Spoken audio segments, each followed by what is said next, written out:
For a century, Chinese archaeologists have insisted these mummies were local. The DNA says otherwise. The Taklamakan Desert stretches across western China. It's one of the largest deserts on Earth.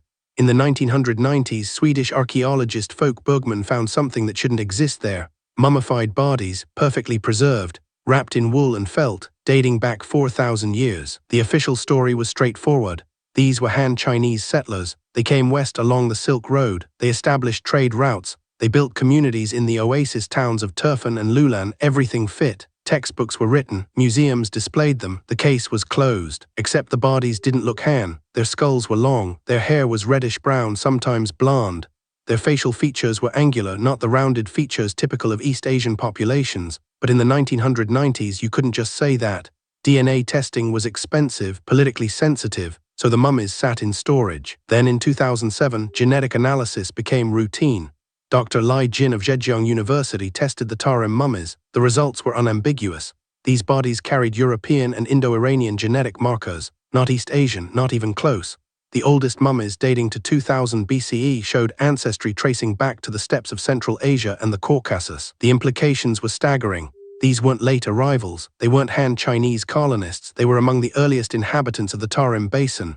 They'd lived there for centuries before Chinese dynasties expanded westward. They were Indo-Europeans, Tocharians, linguists would later confirm, a people whose closest relatives lived 2,000 miles away. The Tocharians left no written records of their origins, but their language tells the story. It's Indo-European, closer to Celtic and Germanic tongues than to Chinese. Linguists had theorized their existence for decades. The mummies provided proof. These people had spoken an ancient form of European language while living in China's desert heart. The burial goods told another story. They wore wool clothing, tartan patterns identical to Scottish plaids. They used horse-drawn chariots, bronze weapons, techniques unknown to contemporary Chinese cultures.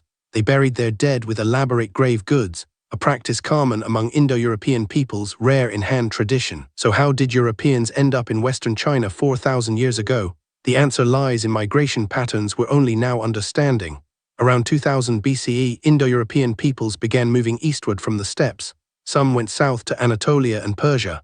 Others moved north, and some gradually drifted east. The Tarim Basin was an oasis, a crossroads. Settlements formed at places like Lulan and Turfan where water was reliable. Nomadic pastoralists stopped. Some stayed. They interbred with local populations. Over centuries, they established stable communities. Trade networks formed. Goods moved both directions. Horses, metals, and textiles flowed west. Jade and silk flowed east. The Tarim mummies weren't isolated. Genetic evidence shows they mixed with local Siberian and East Asian populations over generations.